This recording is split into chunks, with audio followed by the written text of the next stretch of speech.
Go. Okay, mga kaibigan, si Romel Roque Rapido po ng DWNE. Kasama po natin ngayon ang mga bagong tumuklas ng isa na namang tourist spot sa Nueva Ecija.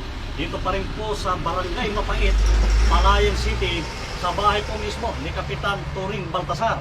Sir, magandang araw. Hello, magandang araw. Live po tayo sa DWNE. Sir, anong grupo kayo, sir, at anong inyong base? Lahat kami taga Metro Manila. Ang tawag lang naman sa amin mga Larga Vistas. Sir, ano naman ang inyong nagustuhan at dito nyo napili sa Barangay Mapait magkaroon ng resorts? Hindi lang naman po ang lugar na ito ang nagustuhan namin. Lahat po ng lugar pinupuntahan namin. Lahat po in-explore namin. Gusto po namin makita ang lahat ng magagandang mga bundok ng buong Pilipinas at isa lang to sa mga napuntahan namin. Pero isa lang, ang masasabi ko naman po dito sa lugar na to, yung bundok is matarik. Puro siya uphill. So it's all siya, yung going up hanggang sa dulo, walang tigil. So kumbaga assault lagi all the way. Pero maganda naman siya kasi marami siyang lilim. Ang wala lang lilim sa taas. Maganda siya, pwede kang mag-picture taking sa taas. Tapos ang napansin ko lang doon, ang hindi ko gusto na hindi ko napansin doon, sana po yung mga nagka-climb o kaya dito sa ating barangay,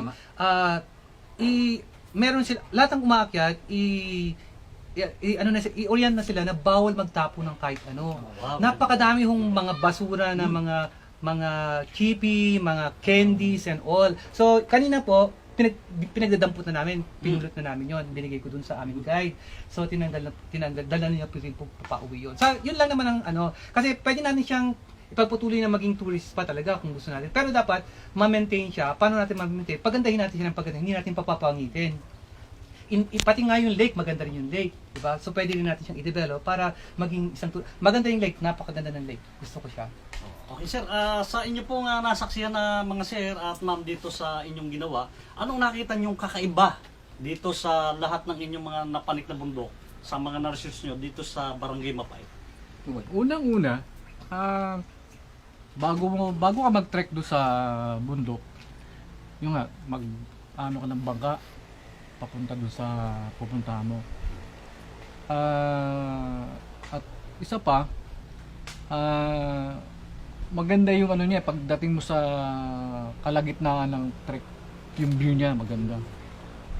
Pagkatapos niyan, pagdating mo doon sa pinaka-summit niya, meron mo palang mas maganda doon, nasa kabilang side.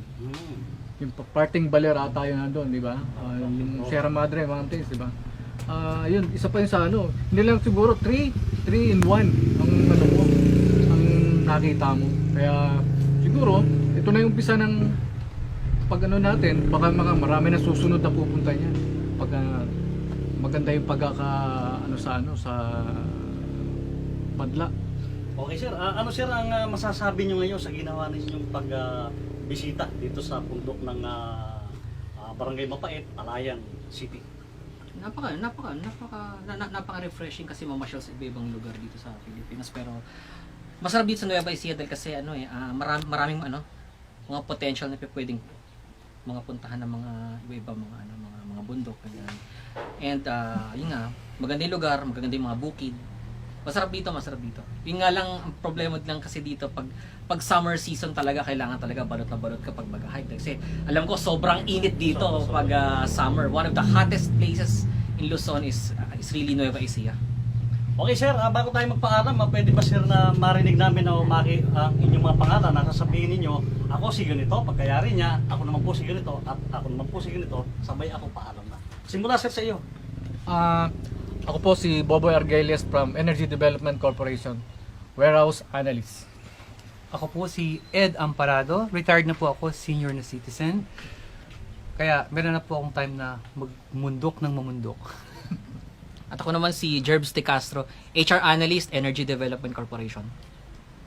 Okay, hindi po silang nakilala mga kaibigan na maaari siguro sa mga susunod na panahon sila muli nating makakapiling sa mga bagong tuklas pa rin mula sa bundok ng Nueva Ecija. Yay!